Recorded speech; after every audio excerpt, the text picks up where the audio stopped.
Let's start off with one of the writer of the film, Noster. Let's give it up for Mr. Raymond Diamson. Let's give it a big hand, everybody.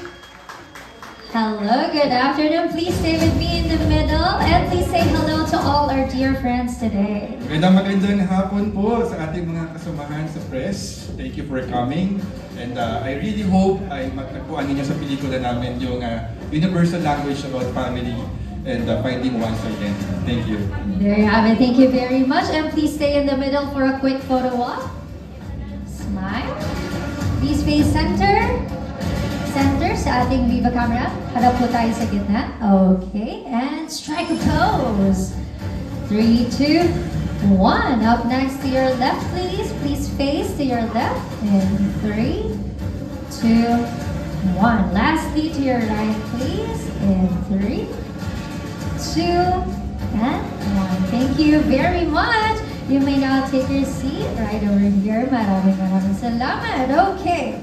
Up next, she is a phenomenal action talent known not only for her striking screen presence, but also for her incredible stunt work in projects such as La Luna Sangre, Vibas, Maria, Ang Provinciano, Shake, Rattle, and Roll Extreme, Topa, and more. Let's give it up for Kayley Carrigan. Hello everyone, thank you all for coming, and I'm excited for you to see our movie, so thank you. Congratulations to your film, and please stay in the middle. Let's have your photos taken. Please face center sa ating Viva camera. Right over in the middle in 3, 2, 1. Up next, to your left please. 3, 2, 1. Lastly, to your right. 3, 2, 1. Once again, Kayley Carrigan, everybody. Please stay in the middle, please. Sa gitna po, yan. Ang ating, wala pa palang isa, kaya pala natin sabi ko middle. Alright, moving forward. Up next, a seasoned actor who has graced both film and television with memorable performances over the years, including roles in Dadna, Moro, Kid Kulafu, A Hard Day, Black Rider, Batang Quiapo, Racket ni Nanay, Third World Romance, at marami pang iba. Please welcome Sir Archi Adamos! Magandang araw po sa inyong lahat. Hello po. Welcome to our Archie, press con. There you have it. Para makita po namin kayo yung kagwapuhan ninyo ngayon. Okay, let's have your photos taken. Please face center Viva camera in 3, 2, and 1. Okay, left please. Sir Archie. Yes, parang nagpa-pageant lang po tayo. Ayan, 3, 2, 1. And lastly, to your right. Para naman sa mga kaibigan natin nasa kanan. 3, 2, and 1. Sir Archie, you may take your seat right over Thank here. you so much. There you have it. Up next, we also have a well-known actor whose versatile career spans acclaimed films like General Luna, Goyo ang Batang General, Clarita, Penduko, Quezon, as well as hit television series such as Angelito, The Greatest Love, FPJ's Ang Provinciano, and more. Let's all welcome Arron Villaflor.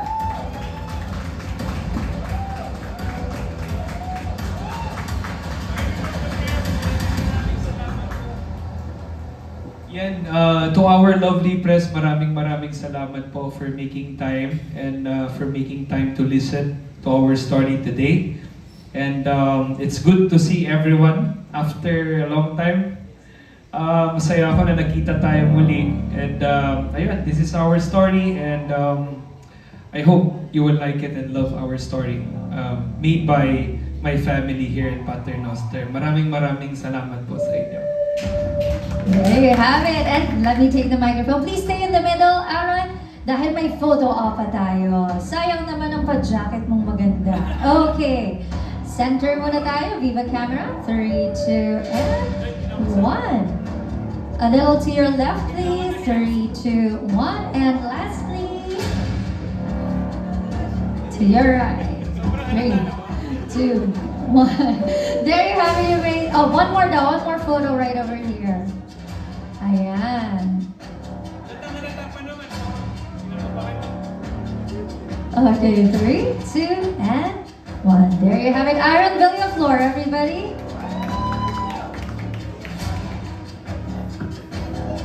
And of course, leading the vision behind Pater Noster, our father, a filmmaker known for his acclaimed shorts, The Book of Silence and CTRL Plus Life.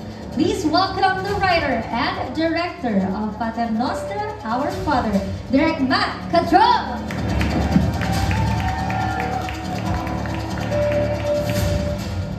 Magandang hapon.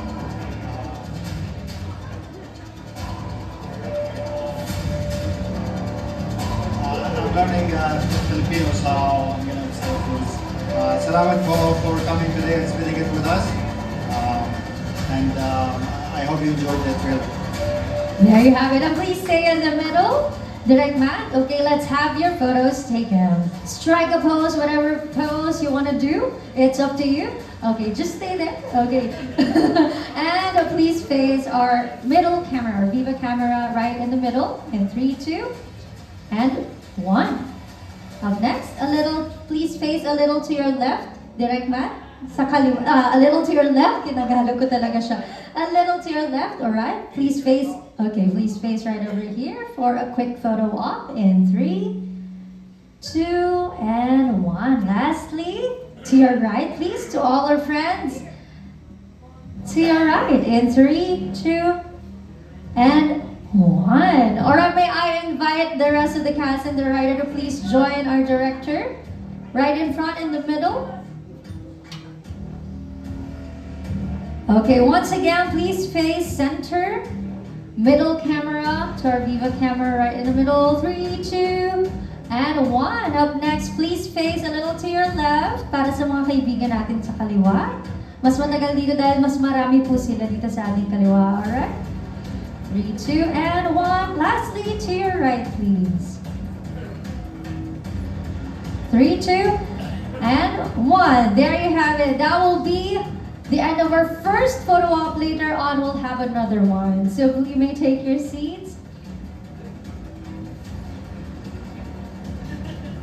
Okay, Direct, you may sit right here beside our beautiful Miss Kayley. There you have it.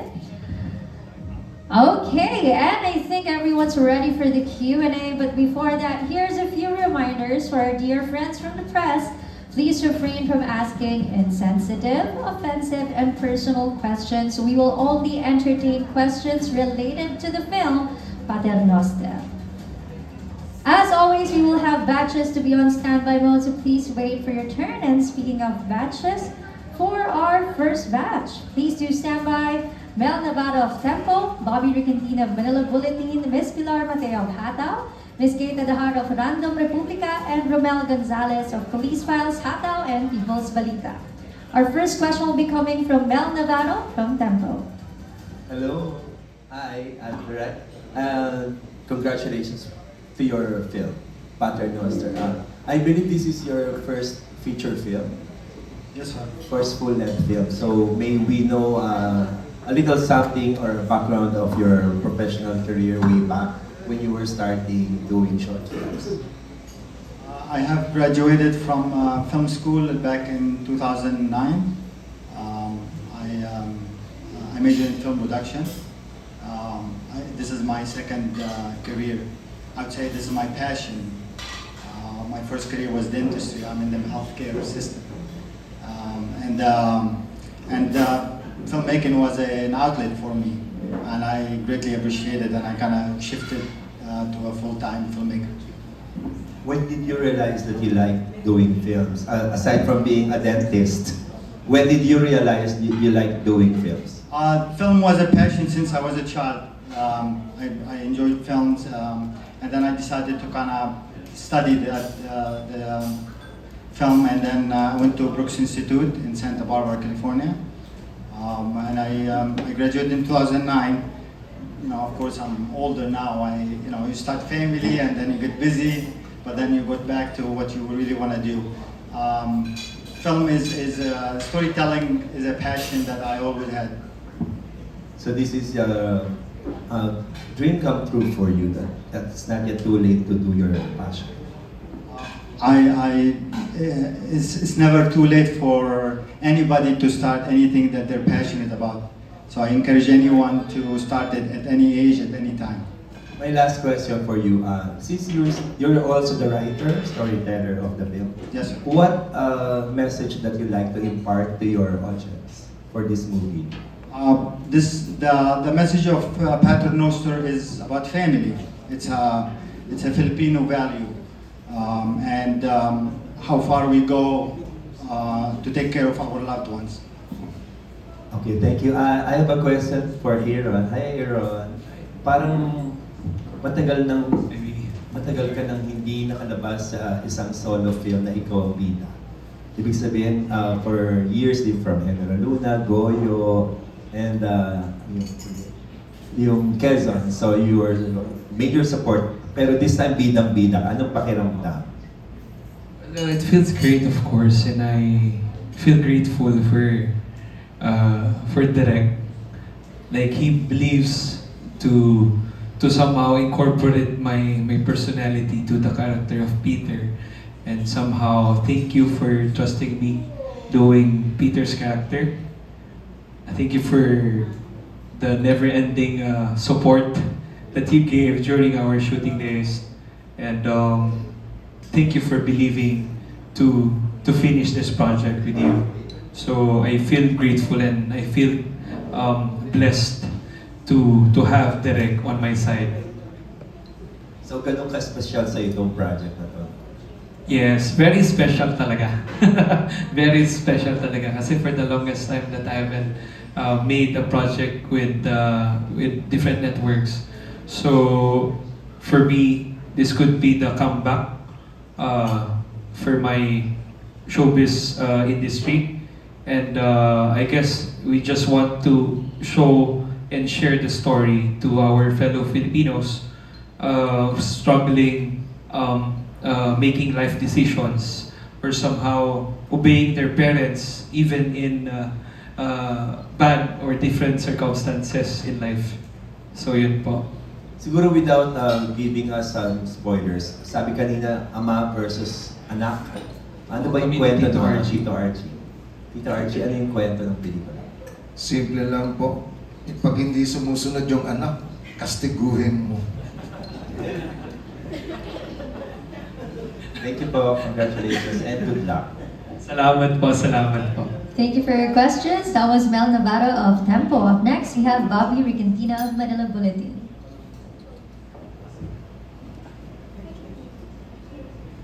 Magandang hapon po.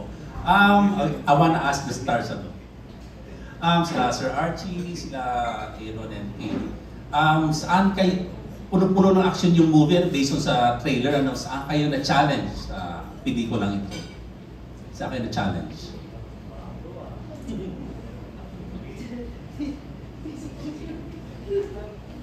Salamat. Honestly, na-challenge ako siguro sa emotional na acting, like yung self-control. Kasi my role here, si Catherine, she carries a lot of emotions even though she doesn't quite show it to them, to everyone. Yun. Ito din, Sir Archie. Una-una, matanda. Ano lang po, simple lang. Na-challenge po ako sa pag-iyak. Kasi alam niyo naman, ang mga kontrabida, saka mga character actor, halos walang pagkakataon na magkaroon ng mga scenes na naiiyak siya. So, yun po yung mga medyo na-challenge tayo. Ako for me siguro, portraying those four identities or personalities in the middle of the movie. Hindi ko siya pwede pang sabihin kasi isa siya sa mga inaabangan dito sa pelikulang ito. At ayoko rin din siyang i-spoil kasi masasayang yung excitement on that particular scenes, no?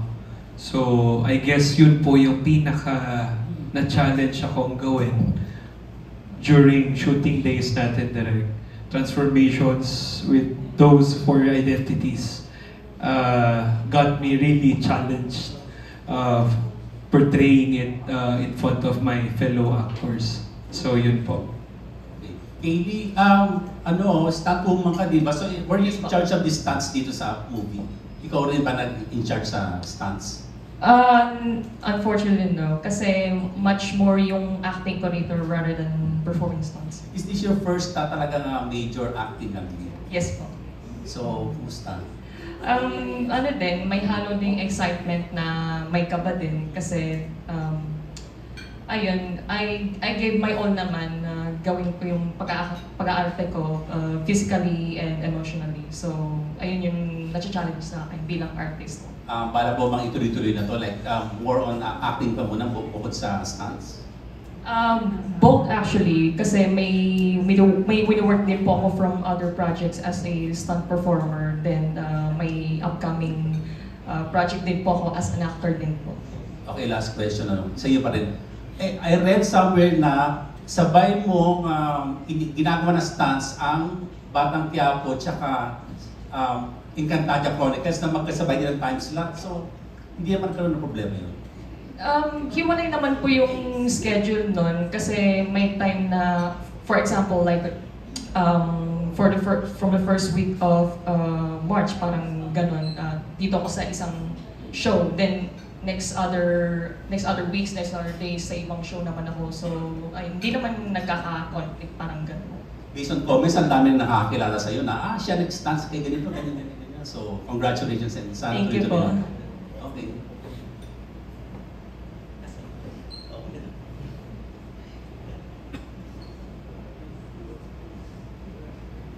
Alright.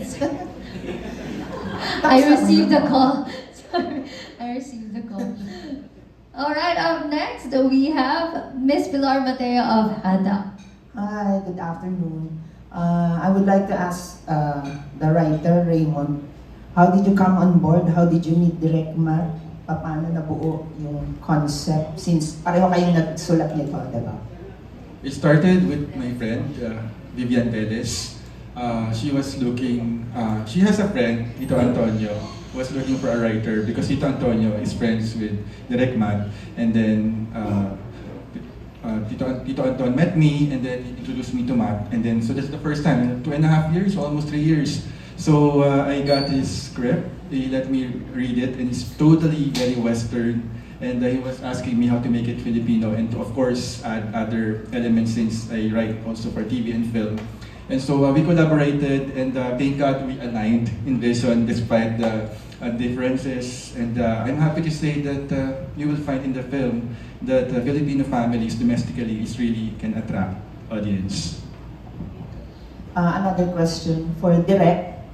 How did you pick the artist to be in the movie? Was there an audition for Yes, the so portrayal? it was a process. We wanted to do some auditions and choose the best actors for the role. It took some time. It's a little overlooked in here. So, but we kind of took the time. The actors were very kind and they showed up for the auditions. We did some rehearsals. We kind of explored these characters, and it was a great experience. Another question. How familiar are you with our local movies? Like, as we've seen in the trailer, there has some vibe about us, like comparing it to an Eric Mati film for the action scenes and everything. Are you familiar with the local films? Have you seen them? You're asking me, right? Yeah. Yes. I'm very familiar with it. I've watched quite a few of them. Noster is, we have a different take on the action drama, local Filipino films. It's exciting. I want to follow up for the question they asked for the actors. We did the movie was demanding where it's required to kind of expand on their range in the acting. And they did an amazing job, and you could see it in the actual movie. Okay. For Sir Archie, this is your first time ba na mag-title role? And ano po yung pakiramdam ngayon na kayo ang masasabing bida at kayo yung nasa title role? Honestly po, hindi naman po ito yung unang title roller na nagawa ko. Pero sa television lang mostly yung mga napanood siguro. Even up to now, I still feel na I'm not a title roller dito sa buong project. I've always been supporting my good friend Arron na siya yung bida. At ako yung kontrabida doon sa pelikula. Parang ganun po ang pakiramdam. Kayong dalawa. Okay. Thank you po and congratulations to Thank everybody. you din. Thank you, that was Miss Pilar Mateo of Hataw. Up next, we have Miss Kate Adahar of Random Republica. Hi, good afternoon. My first question is for Director Matt. What's the inspiration behind the story? When you wrote it, what did you have in mind? The Pattern Noster was a story about, it started with thinking of what if somebody gets it's a little spoiler, but what if you get a new blood and your personality changes? And what if, as a parent, and what would you choose something for your children? And what's that would you choose? And that's kind of how the story kind of grow and expanded to the talking about an underground family who trying to kind of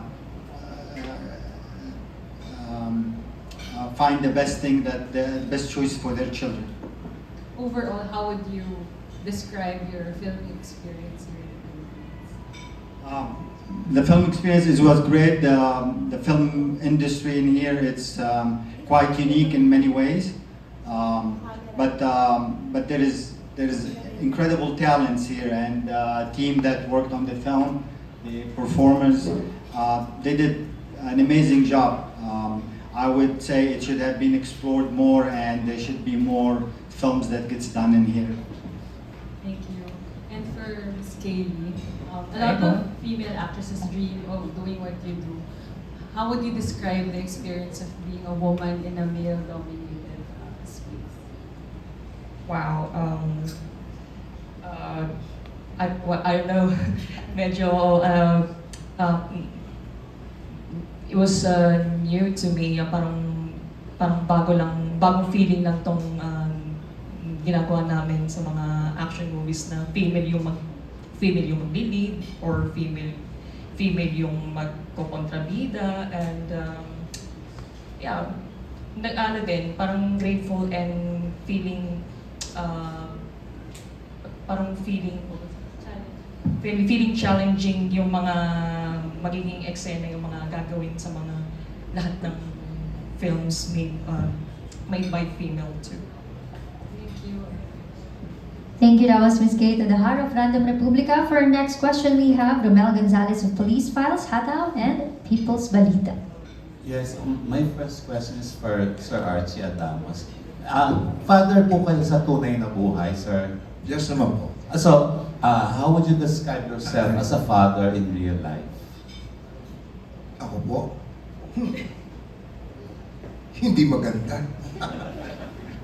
Hindi naman po.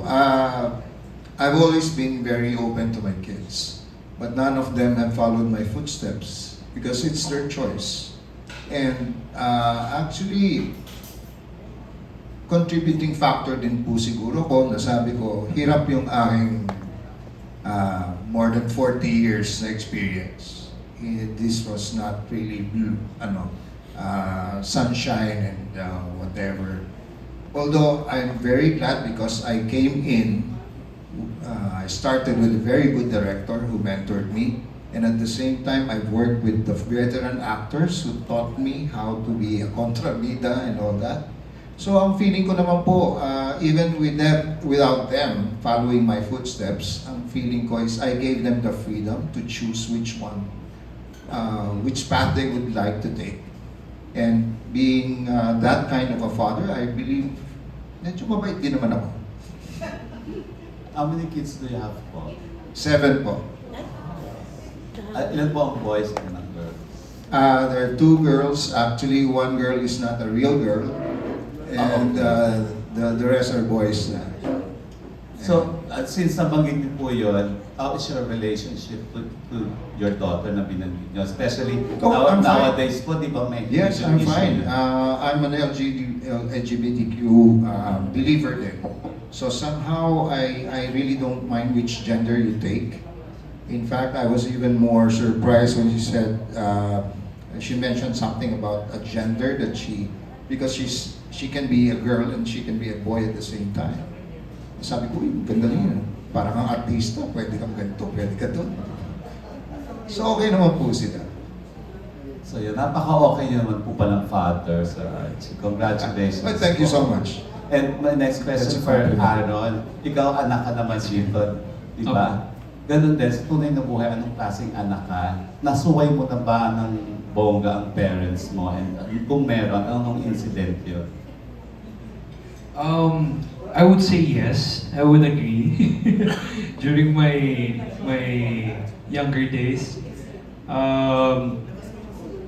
like I always say, there's nothing perfect in this world, no. As a son, as a daughter, as a father, as parents, whatever.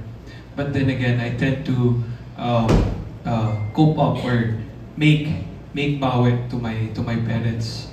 Kasi sa lahat ng mga nangyayari sa buhay natin yan, we need also to fall with those mistakes, and those mistakes will turn us into to be a stronger man someday, or a stronger human being in all aspects, no? Kasi as long as hindi mo na-experience yung bagay, you're not gonna be able to meet yung growth na sinatawag nila. So, every one of us are really considering this kind of moment in life, and we have to accept and adjust, no? We can never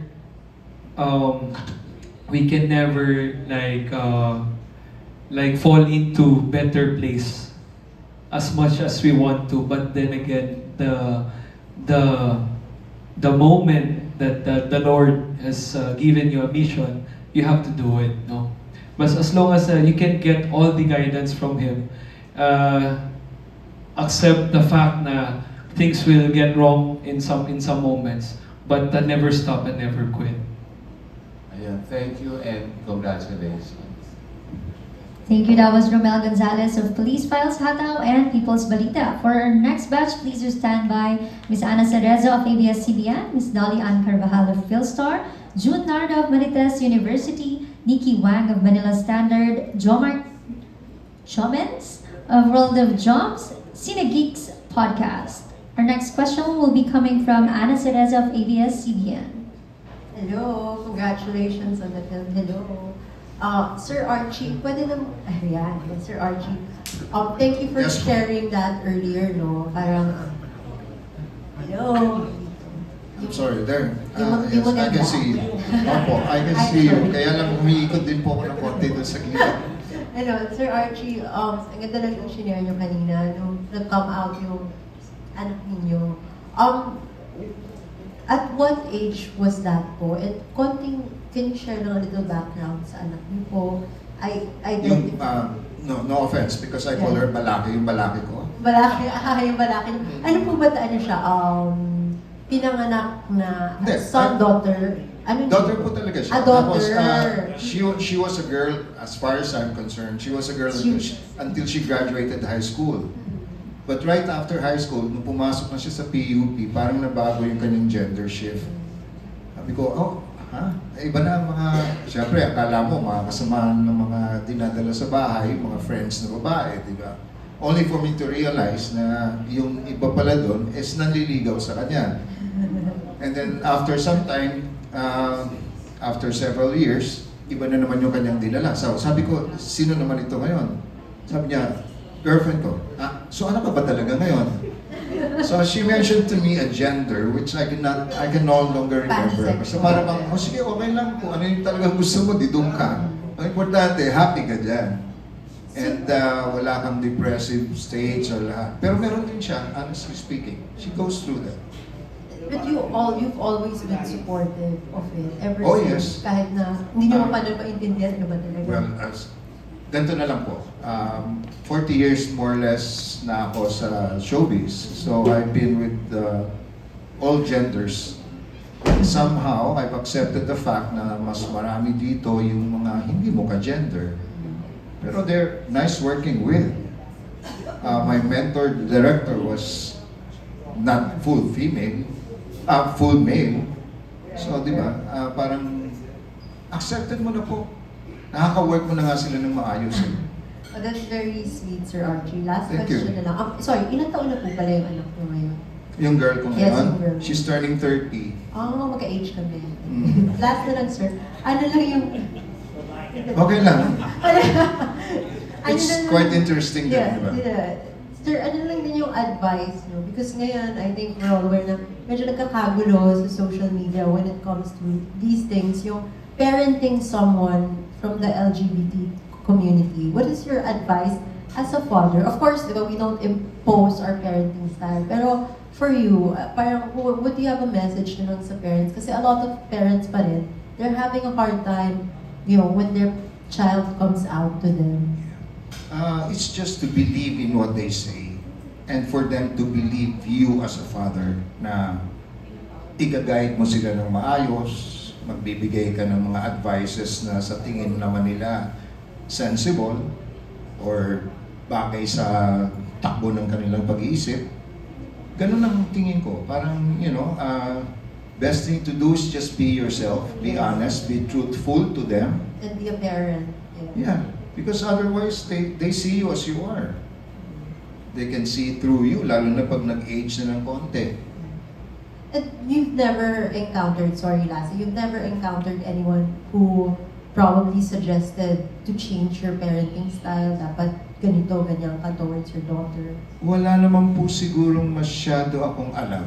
Kasi I would have probably shared that to somebody older than me because I'm trying to get the wisdom of their years. Pero parang throughout the years ko din, at 70, parang wow, I've learned a little bit of here and there through my life and dealing with people. The nicest thing about being in showbiz, is that you deal with a lot of people. Parang kang doktor. Ang dami mong ginagamot, tinutulungan, mga ganyan bagay. Thank you so much, Sir Ah, Archie. you're welcome po. Thank you. Thank you. That was Miss Ana Cereza of ABS-CBN. Up next, we have Miss Dalian Carvajal of Philstar. Hello. For Aaron, just a fun question. Yes, ma'am. Kasi you mentioned, and I read the press release na parang nag-iba-iba yung personality mo after the blood transfusion. So, if ever you'd be given a chance to assume another personality, kaninong personality ang gusto mo ma-try to have, even for a week or a day? Kasi serious example para ano naman, light. Eddie Garcia. Si Mr. Eddie Garcia. Can you expound? Well, I've worked with him for a long time, since Once Upon a Time, then towards Provinciano, Juan de la Cruz during 2013 with Dreamscape. No, I really find it working with Mr. Eddie Garcia. It was a fun experience. He's a brilliant and smart actor here in our country. Majority of the people, or mostly in the family of cinema industry, loves him so much for being himself. He was generous enough to share those tools when it comes to acting to me. So I'm very grateful to have him as my fellow actor, as my co-actor. And I've learned so much from him regarding discipline in the set, trying to obey your directors with their protocols,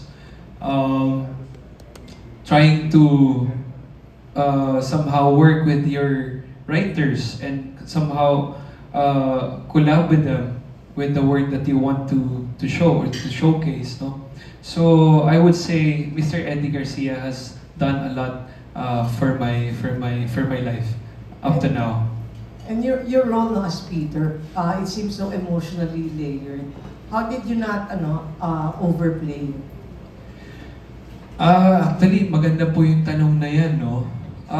Parang it boils down to control na din. Kung mapapansin nyo po sa mga eksena namin, hindi lagi kailangan sumigaw, hindi kailangan. Kasi somehow it will become monotonous, no? So somehow we're trying to, good thing with my fellow actors, they're very generous enough to somehow to show their style or execution before we shot the final scene under Direct's film. At it's a very collaborative work with our writers also, kasi some parts of the script nag-suggest din kami to make it more like believable or truthful in the eyes of our viewers, no? So I'm very blessed to have these guys in me. And for Sir Archie, kung bibigyan niyo po ng tagline o blurb yung movie niyo, ano po yun? Yung parang catchphrase. Tagline nung para sa ito po, pelikula niya. yung sa character ko po, yung Or the pelikula. entire film.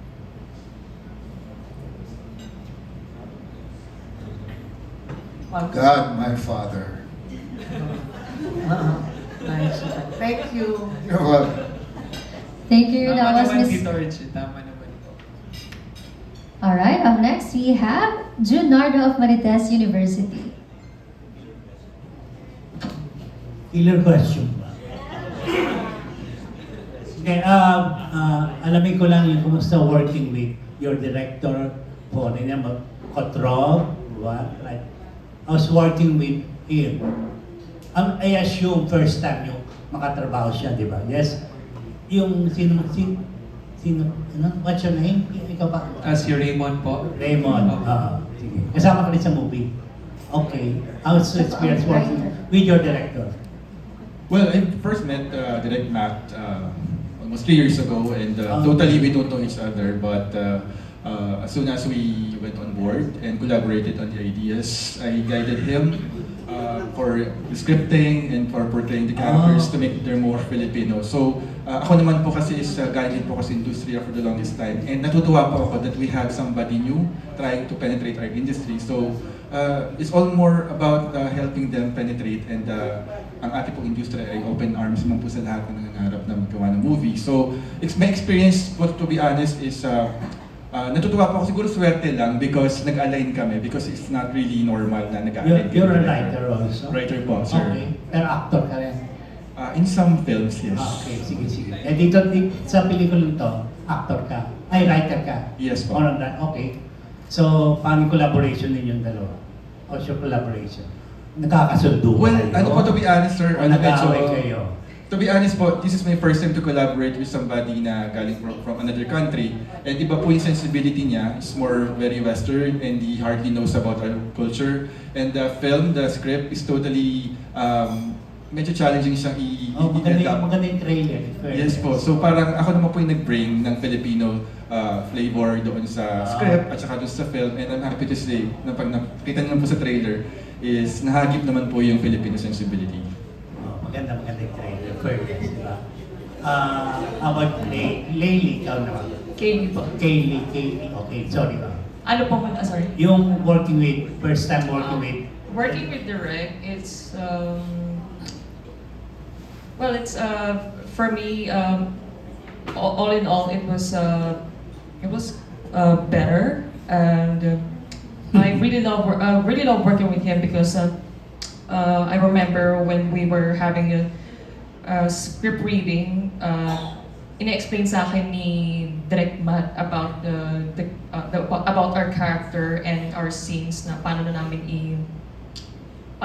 to gagawin in our acting, from physical to emotional. Pero ayun, all in all, okay naman siyang makatrabaho. Nabasa ko sa press release na yung ano, martial arts? Ano ka, expert or what? Yeah. I trained kickboxing, taekwondo, and wrestling like WWE. And meron dito rin sa Pilipinas, it's called Puso Wrestling. Meron na din ditong wrestling sa Pilipinas. Kakatakot ka pala. Sorry po. I would say that Kayley is an underrated actress. She is an incredible drama actress. Beside her skills as a performer.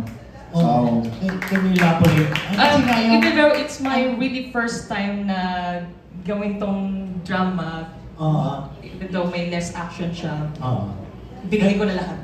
Pero, pwede malaman ng background mo kasi nga person na kamami as an artist. Ha? Nanununto ka ba or what? Honestly, ang original work ko when I'm starting here in media entertainment is talaga stunt performer. Like nag-training po kami ng mga not just stunts, yung mga palibagan, something. Yung mga like kickboxing din. Tapos yung mga tinatapon sa lamin, everywhere, everything. So yun din yung trabaho. Exciting pala yung ginagawa mo, ha? Pero dito, how challenging is your role? Anak ka ni, di ba? Dito, Archie. Anak ka, di ba? So, maraming action scenes dito na nakita ko. So, pasado ba yung action scenes ng dalawang to? Sa galing mo? Grabe naman po. Matagal na kasi sila sa industry lalo na sa mga action. So, parang mas malayo pa sila sa akin, malayo ko sa kanila. Nakagawa ka na rin ng local film, sa bypass ka raw, nalaman ko. Yes po. Isa po ako sa mga goons ni Boss Chonky, si Tito Levi Ignacio. Okay. Yun. Dito naman, nagdrama ka rin with Archi Adamos. Yes po. Okay, thank you. Thank you po. Nice info. Si Arron, so how's your experience with our director? Opo. Kala ko magkakaroon kami ng language barrier. Hindi ba? Nung shooting namin. Kasi kung makikita mo si Direk, as you see him, si Direk ano bang nationality niya? Russia? American? Syrian. Syrian American. He's a Syrian American. I'm an American. I live in America, but my family from Syria originally. Okay. Thank you, Direk. Yes, Arron. So he was generous enough to share all the ideas he wants to make to complete this film. At he's generous enough to take care of us during our shooting days. Kasi sobrang spoiled kami doon. Ano binibigay? Parang lahat ng gusto namin, binibigay nila. That means, in the chance of being comfortable during inside the set, during doing the scenes, kompleto po kami lahat ng cast, even our writers are also there as we shot this film almost every day. Somehow, it's almost every day, 2 years ago. At hindi ko minsan narinig si Direk na nagmura sa set. Never ko siyang dinig at sumigaw sa set.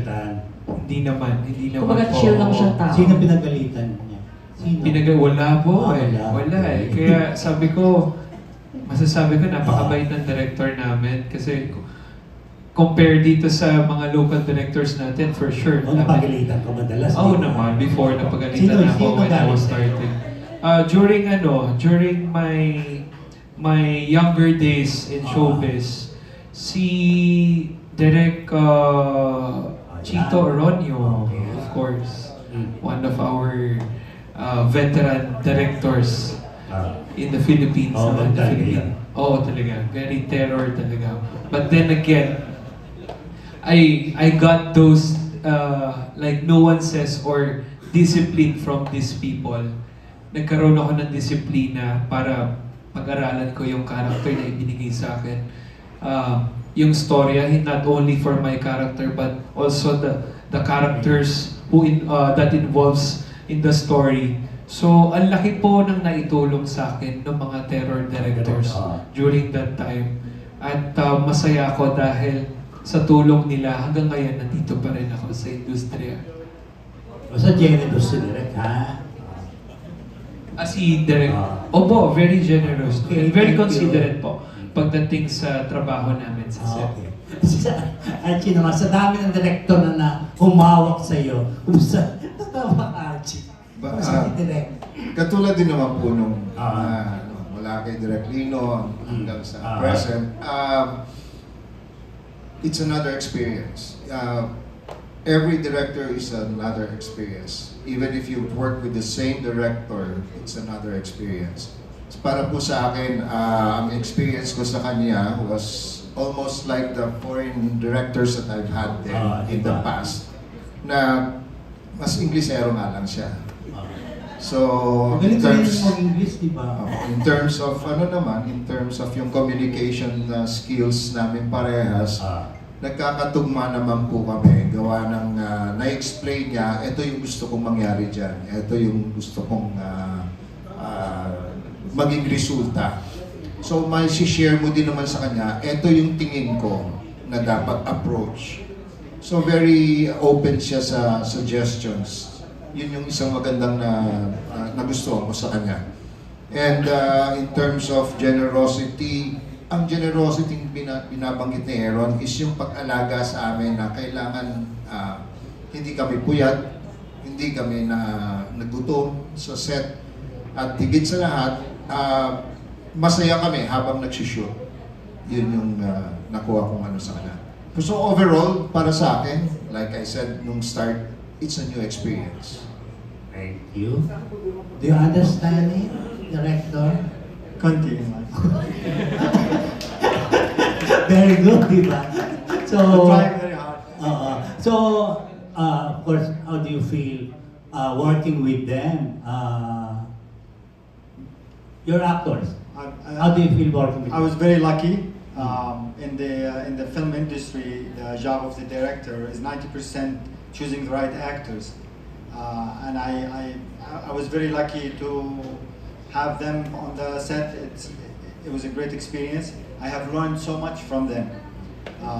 Actually, I want to thank Tito Archi. He just kind of shared personal experience or his personal life, which I actually never asked or I never known about it. So thank you, Tito Archi. The themes that he mentioned, they're present in the film. We tapped into these where what the choices that the parents, what the choices of the children and how the parents would react to such things. So that was present in the film, and Tito Archi never mentioned about his personal life. But I was very lucky to have them on the set. Do you have a translator during the shooting? Yes, we always had somebody to explain it sometimes. With all honesty, they speak pretty good English. I never had any issue communicating the the ideas or how we're gonna do it. We went in well prepared for the shoot. You know, like any film, you know, you go with all your armories, my shot list, my storyboards, blocking. But at the end of the day, you have to leave this kind of behind you, looking in the back mirror, and listen to these amazing actors who kind of interpret it in a specific way, and you work with them to kind of get the best out of that scene. For example, Tito Archi, when we were rehearsing, he mentioned something which it didn't cross my mind while we were writing it, because I wanted to localize the script, and that's where Raymond came in, and he was very generous, and he kind of brought in that spirit. And Tito Archi, all the dialogue was in Tagalog. And he said, you know, if I am from a certain class in the Philippines, my dialogue will be mixed with English. So I said, if you feel that this is probably the way it should be, then it should be the way you kind of say it in the scenes. And that's how we did it. And it kind of fits really well for the film and for his character. Yan na, mabait pala yung director niya. Generous na, mabait pa. Talaga. So, Did you pick them or did they audition? How were they chosen? We auditioned. Okay. Well, one special note, Arron is a famous actor, so it's very special to have him. I'm not. And he, just doing my he job. did a great job. We did audition quite for, I believe, for a week almost. Christopher is here. He would know Christopher and MJ. But we did audition. Okay. Novabos and MJ. MJ Balactus, great guys. This is the guy. MJ was the one who facilitated everything with her company 1882. We did auditions. The methodology is you audition actors, you choose some, you start the rehearsals. Based on the rehearsals, you could kind of get the feeling of how is that going to fit the role, and you kind of start building on that.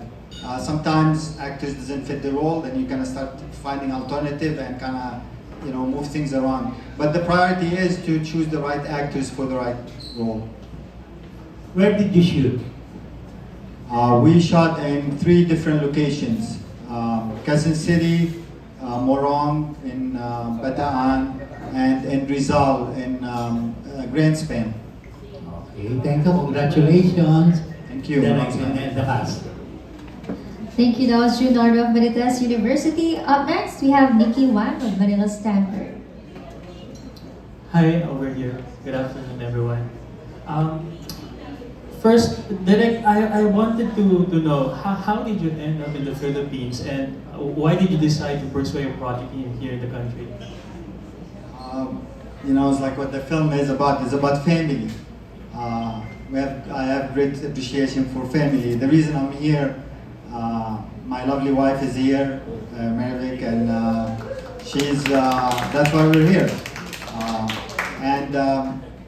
The Philippine culture is fascinating. We love it. My kids go to school in here, so that's how we ended up here. The reason we did this movie, I really wanted to do this feature film. Like Raymond mentioned, it was more westernized. It was written for a pretty much a Western audience. And I thought that from my background, from the culture of the Philippines, it's really fitting to have that movie done in here because of these values that the Filipino culture has. So that's how we decided to kind of move it and make it flavored, Pinoy flavored story. And earlier it was mentioned that language barrier wasn't an issue. It wasn't an issue. But as a director, what were the challenges that you encountered doing this film? Any film production is a challenge. I'd say in any sets, it's a challenge to get anything done. It's a visual medium. So you tell the story by the visuals. You could process that on your own. So as long that you're capable of translating that into the screen, people would react to that. And that's how we kind of process the film. So the barriers, I don't think it's an issue anymore because we are speaking of a visual medium. It's told by the picture. So thank you. And my next question is for Arron and Sir Archie. The film itself, it's a social commentary, I believe. Through your character, siguro, how can they resonate with the current climate that we have in our society through your characters? How can we relate to your characters? Well, on Peter's character, I guess, and I would say, it's very relatable, especially to the young people today who struggles making life decisions or obeying their parents. Yun nga, kahit sa mga malalaki at pangit na bagay, no? It's always a choice, no? On Peter's perspective, my father, which is Tito Archie, he wants me to continue his legacy, but then on my part, Peter realizes that this is not the world that I want to create someday. So, as much as he wants to absorb or listen to his father, he wants this like a power. He has this. He wants this power, not from killing, but the power of building up a complete family and a happy family someday. Yun po yung I would say na it will somehow resonates with our current issues now, especially to the young ones.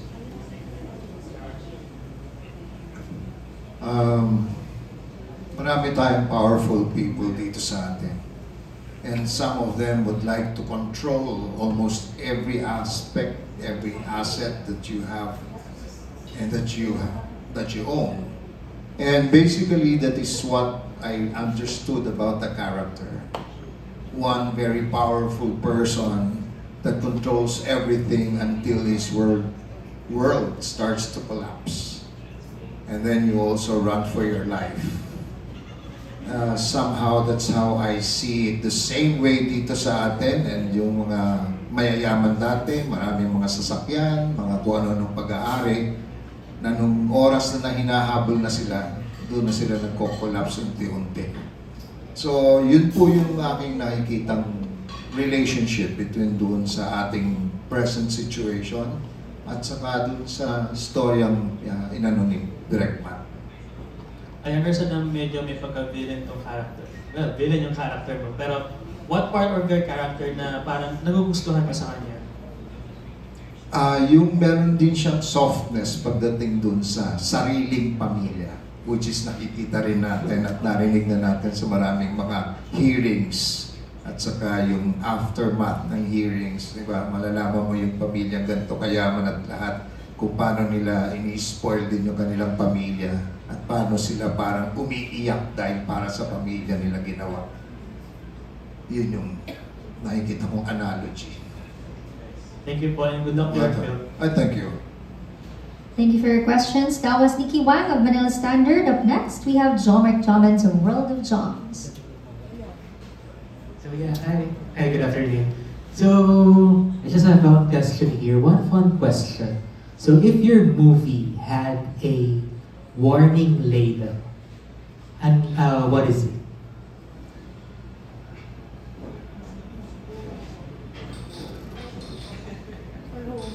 For everyone, sorry. Yeah, question for everyone.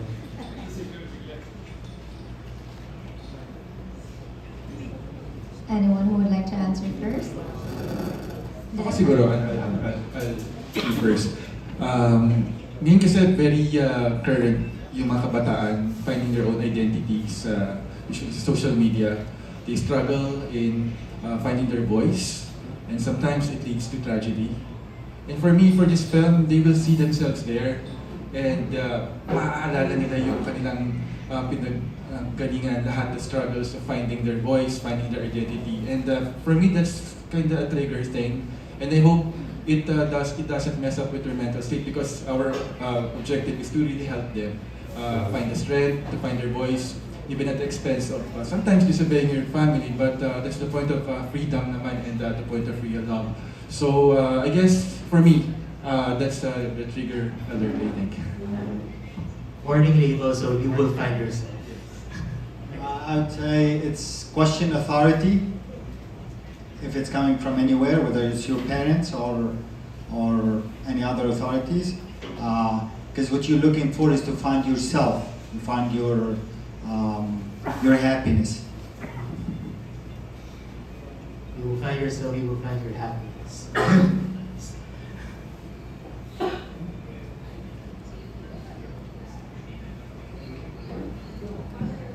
Totoo yung sinabi mo no? Once you find yourself, you will find also happiness.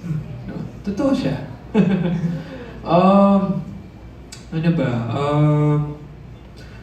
Siguro,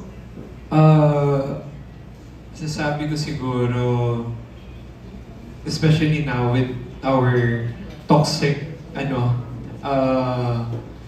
situation right now, no, especially with the government and whatever. parang somehow for me, we're being manipulated by social media, no? Somehow, there's so much disadvantages, and it's somehow getting to the abuse part of using these social media platforms. So somehow, we should, for me, we should go back to the things that we used to be doing like before compared to at present. Especially AI, ang daming nagkakaproblema sa AI ngayon. Photos, videos, pwede mo siyang dayain. So hindi mo na alam kung ano yung totoo. Which is, it's not a normal life in this normal world. Diba? Kaya, for me, somehow, they could impose AI siguro sa piling mga bagay na lang. Not in everything, not in all aspects. Yun lang po. Thank you.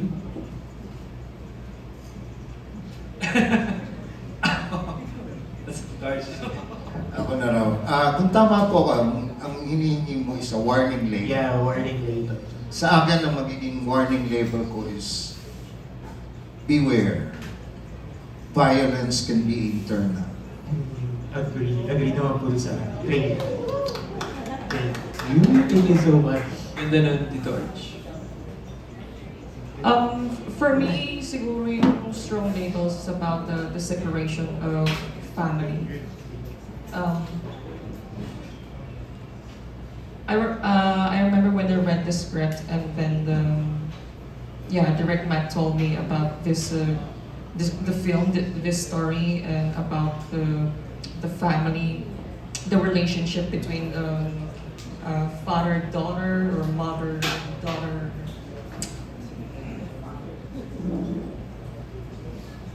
It's somehow loving, but it's painful all at once.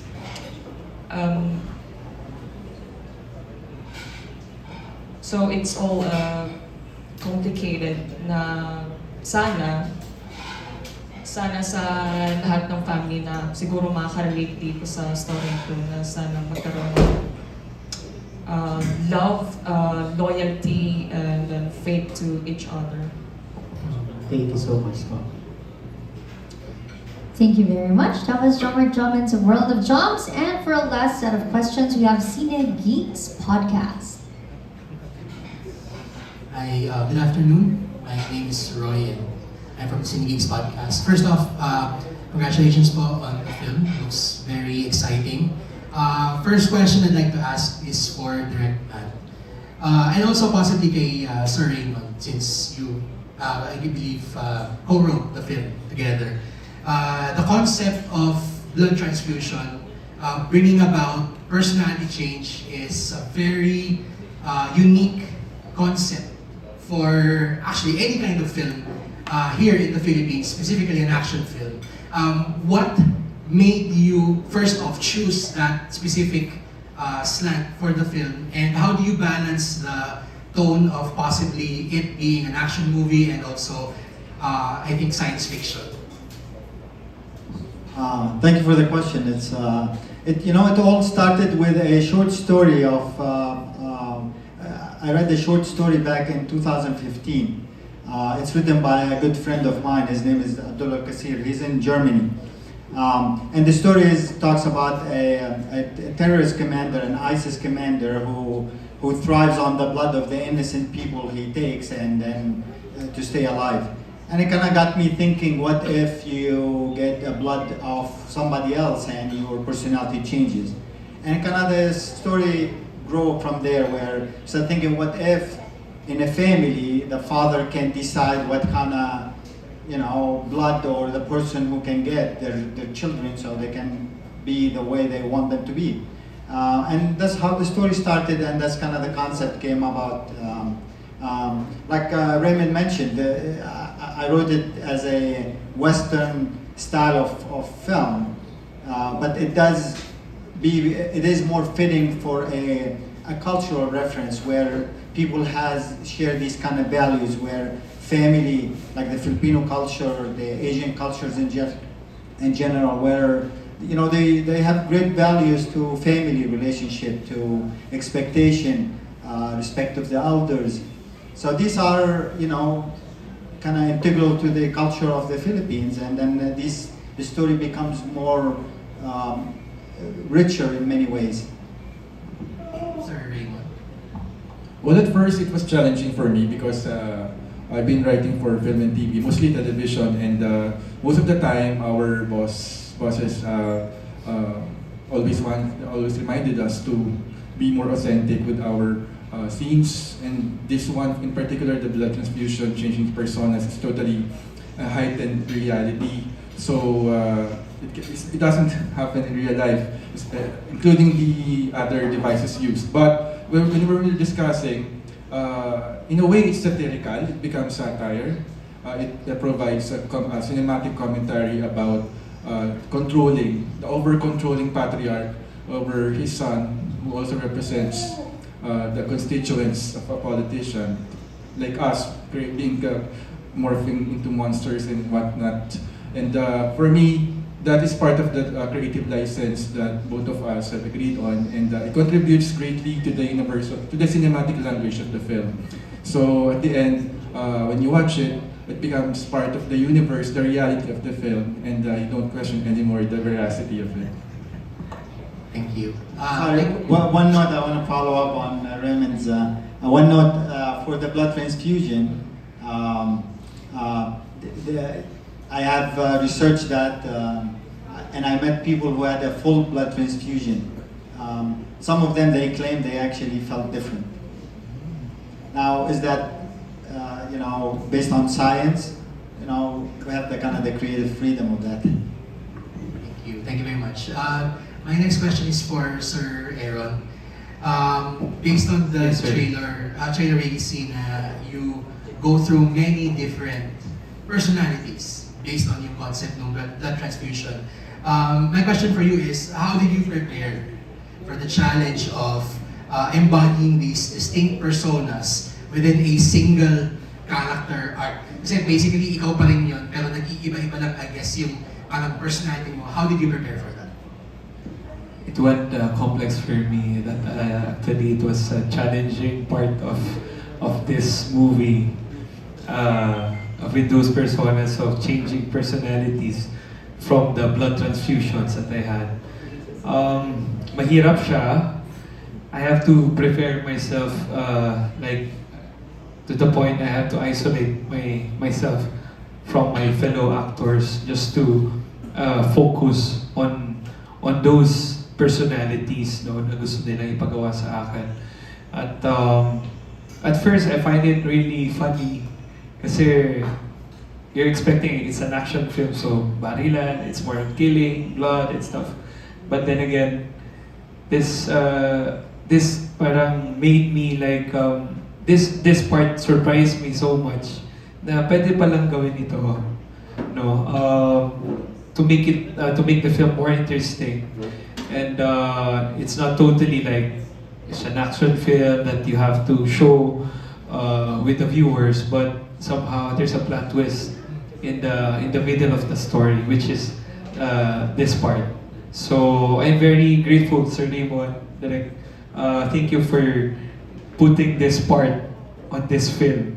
No, for us, for them to understand whatever could be the values or the style or culture of the Filipinos that we want to impart on this film. Kaya maraming salamat sa inyo. Thank you, Sir Arron. My next question naman po is for Sir Archie. You mentioned earlier, you shared a little bit about your experience as a father, but we're not going to get into detail na po doon. But what I want to ask you is, bilang ama, you mentioned na there are times where you want to simply parang understand yung choices ng mga anak niyo po. I think dito sa film, the biggest parang conflict is you're trying to figure out how to parang understand the changes that's happening to Arron's character. Kaya my question for that, related to that, is parang there seems to be like a twisted form of love that you're parang showing to Arron's character. ikaw personally, do you see your character as a villain or just as a tatay in the Filipino sense na hindi niya alam kung paano i-accept yung change na nangyayari sa anak? Well, actually, the way I understood it, it was a twisted kind of, it's a twisted mind. Twisted, but at the same time, he's just so focused on one thing. This person is my clone. And that's basically what you want to happen.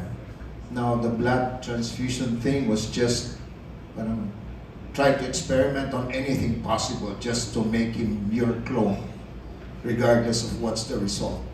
And then you just get surprised by every changes that you see for transformations and for believability na, oh, is that you? I don't like that. Change it. So it's basically just to make a clone of yourself. That's how I see it.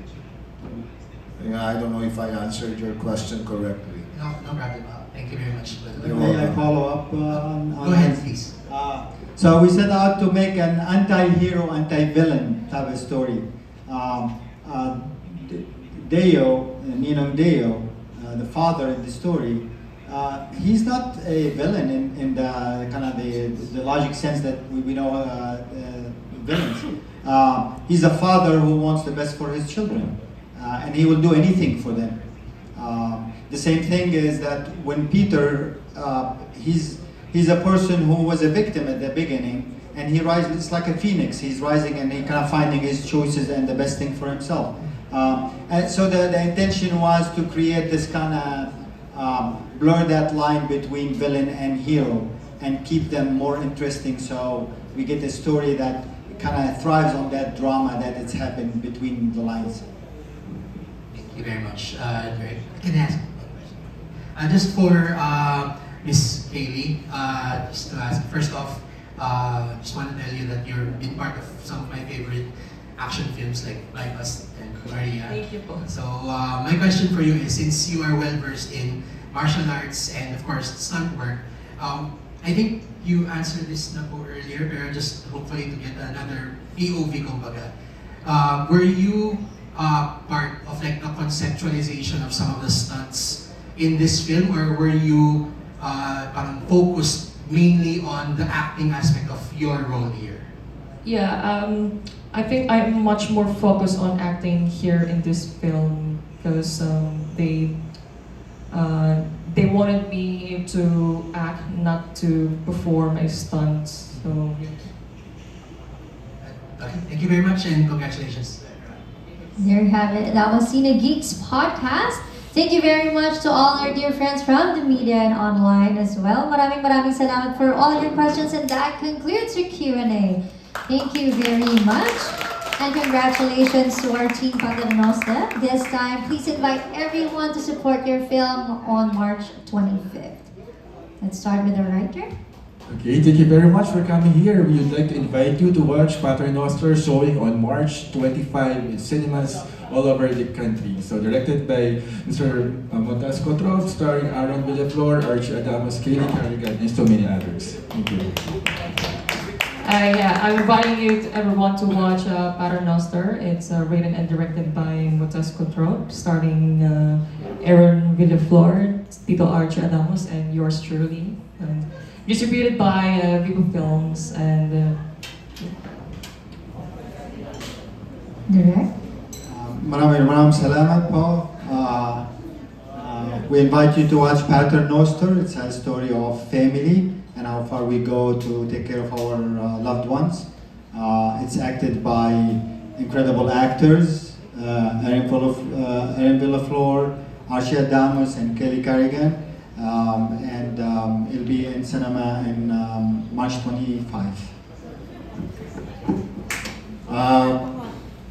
Tulungan po natin ang ating pelikula kasi wala na po masyadong nanonood ngayon sa mga sinehan. Ngayon kung saan man po ito maipalabas, suportahan na lang po natin nang sa ganon makagawa pa ng mas marami. 25 nitong March, papalabas po sa mga cinema houses. 23rd po, meron yata premiere. And hopefully, kung meron man pong pagkakataon, mabigyan ng success na mapasama sa ibang festivals na sa ganon mas marami pa po makamanood. Pakisuportahan na lang po kami. Thank you. Yan, muli po nagpapasalamat po kami in behalf of Pater Noster family. Maraming pong salamat sa ating mga press families na nagkaroon ng oras at nagbigay ng oras para makinig at mababahagi din ang pagkakataong ito to promote our movie, Pater Noster. No? Muli, inibitahan po namin kayo from our writers, directors, and the cast of this film. Inibitahan po namin kayo abangan at panoorin ang Pater Noster itong darating na March 25 po. Kaya maraming salamat po at mabuhay po tayong lahat. There you have it. Once again, congratulations to Team Pater Noster. This time we'll have our last photo op for this afternoon. Please stay in the middle once again. Okay, please stay as close as possible to each other para mas maganda po tayo sa inyong photo. Yeah. LGK, thank you so much also. Maraming salamat po. There you have it for updates on Pater Noster, our father. Like and follow Viva Films official social media accounts on Facebook, facebook.com/Viva Films, and on X and Instagram at Viva_Films. So once again, catch Pater Noster, our father, in cinemas and see how blood ties can become a cage. Opens March 25th this year, 2026. Pater Noster, Our Father, written and directed by Kotrob, starring Arron Villaflor, Archi Adamos, and Kayley Carrigan. There you have it. Thank you so much once again, everybody. Have a great afternoon ahead.